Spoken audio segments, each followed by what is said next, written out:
Assalamu alaikum students. Welcome to our online English class. This is New Oxford Modern English Book 2. Today we are going to study chapter number 1, The Spirit of Sacrifice. In this lesson we will read about the true spirit of sacrifice, which remembers us the sacrifice of Hazrat Ibrahim alayhis salam. Allah understands the intentions and makes concessions. Moreover, Allah says in Quran, sacrifice what's closest to your heart and the rest to you. Dear students, as you know that Ibrahim alayhis salam was willing to sacrifice his son to respect the words of Allah subhanahu wa ta'ala. Allah provided a male goat to Ibrahim alayhis salam to sacrifice in place of his son. So, the true spirit of sacrifice is to remember the sacrifice of Hazrat Ibrahim alayhis salam. Now come to the exercise. In the exercise, question number 1 is choose the correct option. We have to choose the accurate answer. And the first statement is, what is more important for Eid ul-Azha? Eid ul Azha यानी जो कुर्बानी की ईद है उसमें सबसे ज़्यादा अहम चीज़ क्या होती है? Buying an animal, spending money, the spirit of sacrifice. कुर्बानी की ईद जो है उसमें अहम चीज़ जानवर ख़रीदना, पैसे खर्च करना या कुर्बानी देना होता है. And the answer is the spirit of sacrifice यानी कि कुर्बानी का जज्बा होना. Number 2 statement is, why did the family not buy a goat that year? अहद की स्टोरी जो हमने पढ़ी उसमें अहद की फैमिली इस साल एक गाय या एक बकरी ख़रीद क्यों नहीं सकी? And the options are, the family had been really busy helping the mother get better. कि वो लोग इंतज़ार कर रहे थे, मसरूफ़ थे वो लोग कि उनकी अम्मी की तबीयत ठीक हो जाए. Second option is, the family was buying a cow. वो गाय ख़रीदने में बिज़ी थे. Third option is, the boys wanted to surprise their parents. या लड़के अपने घर वालों के लिए कोई सरप्राइज़ जो है वो चाह रहे थे. And the correct option is, the family had been really busy helping the mother getting better. Number 3, Ahad was dash because they could not get a goat. Ahad जो है वो क्या था? Sadly, sadness, sad. ग्रामेटिकली जो करेक्ट आंसर है वो है sad, क्योंकि ये एडजेक्टिव है. अहद का सैड होना उसके एडजेक्टिव है. सैडली जो है वो एडवर्ब हो जाएगा, तो इसलिए यहाँ पे करेक्ट आंसर आएगा sad. Number 4, this is year his parents could not dash a goat.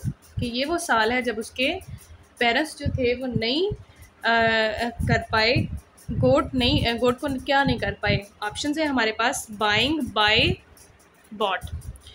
Grammatically यहाँ पे हम बताएंगे कि बाय आएगा यहाँ पे, बॉट आएगा या आईएनजी फॉर्म के साथ बाइंग आएगा. तो स्टूडेंट्स जब कुड नॉट हम यहाँ पे यूज़ कर रहे हैं तो फर्स्ट फॉर्म आएगी buy. Number 5, we do not buy animals to dash.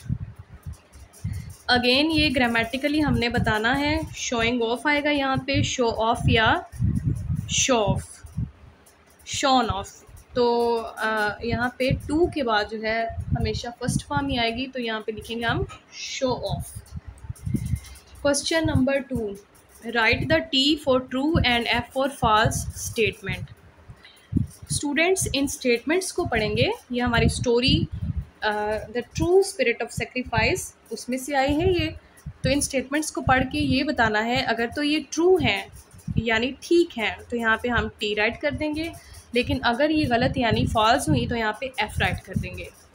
Number 1 है, अहद वाज एक्साइटेड एंड सैड. अहद जो है स्टोरी के अंदर, अगर हम स्टोरी के स्टार्ट में देखते हैं तो वो बहुत खुश होता है कि कुर्बानी की ईद आ रही है, लेकिन जब उसको पता चलता है कि हम इस साल कुर्बानी नहीं कर पाएंगे, जानवर नहीं ख़रीद पाएंगे, तो वो सैड हो जाता है. तो इस तरह से ये स्टेटमेंट बिल्कुल सही है. यहाँ पे हम टी राइट करेंगे. Ahad and his younger brother Amar were getting ready for bed. ahad और उसका छोटा भाई बिस्तर पे जाने के लिए तैयार हो रहे थे. False. The family had been really busy helping her get better. यहाँ पे हर से मुराद उनकी मदर की बात हो रही है कि वो पूरे ख़ानदान जो है वो इंतज़ार कर रहे थे कि उनकी अम्मी जो है वो जल्द से जल्द ठीक हो सके.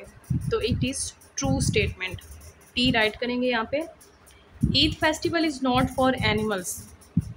ईद उल अज़हा की बात हो रही है कि क्या ये जानवरों का के लिए रेलिवेंट त्यौहार नहीं है, तो ये फॉल्स है.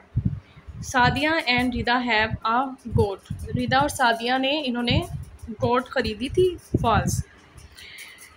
Okay, the next question is rearrange the jumble words. Jumble words का मतलब है कि यहाँ पे कुछ स्पेलिंग्स दिए गए हैं, कुछ लेटर्स हैं यहाँ पे, तो उनको अरेंज करके वर्ड बनाना है. एक साइड पे जंबल वर्ड्स की हेडिंग है, दूसरी साइड पे है रीअरेंज्ड. तो लेटर्स हैं हमारे पास IANMAL.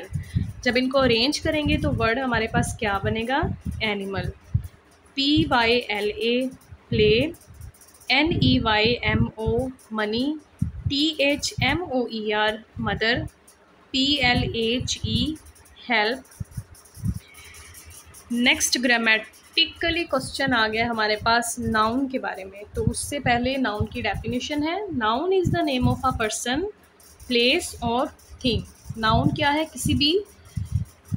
किसी का भी नाम है नाउन, चाहे वो कोई पर्सन है, प्लेस है, थिंग है, एनिमल्स हैं या कोई भी आइडिया है, तो उसे हम नाउन कहेंगे. तो उसकी डेफिनेशन के अकॉर्डिंग एग्जांपल है हमारे पास पर्सन, प्लेस और थिंग के बारे में. अगर पर्सन की बात की जाए, हिना शहजादी, कोई भी पर्सन हो सकता है इसकी जगह पे. प्लेस है लाहौर, यानी आप कोई भी प्लेस कर सकते हैं, like school, class, washroom, kitchen, कुछ भी.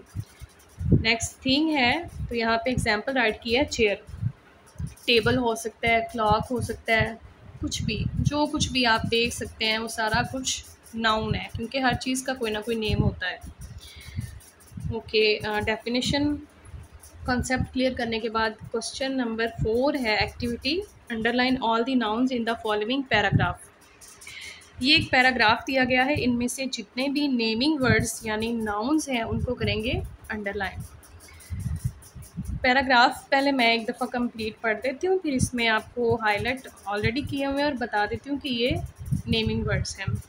Ali was in his bedroom. He was sitting on a chair by his desk. Ali was making a card for his mother. He used a pencil to draw on the paper. He used scissors to cut the paper. He used glue to stick his picture to the card. He used paints and brushes to color the picture. अब यहाँ पे जो naming words हैं underline किया हुआ है जिनको, यहाँ पे स्टूडेंट अली जो है नेम है किसी का, तो ये भी एक नाउन है. अगर हम यहाँ पे बॉय का यूज़ करेंगे ना कि बॉय है यार, तो वो नाउन होगा, लेकिन अगर हम बता देंगे उस बॉय का नेम तो वो प्रॉपर नाउन हो जाएगा. तो इसलिए यहाँ पे अली को अंडरलाइन नहीं किया हुआ, वैसे ये नाउन ही है. तो यहाँ पे जो अंडरलाइन है वो है bedroom, chair, desk, card, pencil, paper, scissors, paper, glue, picture, card, paints, brushes, picture. तो ये सारे नाउन थे जिनको अंडरलाइन करना है.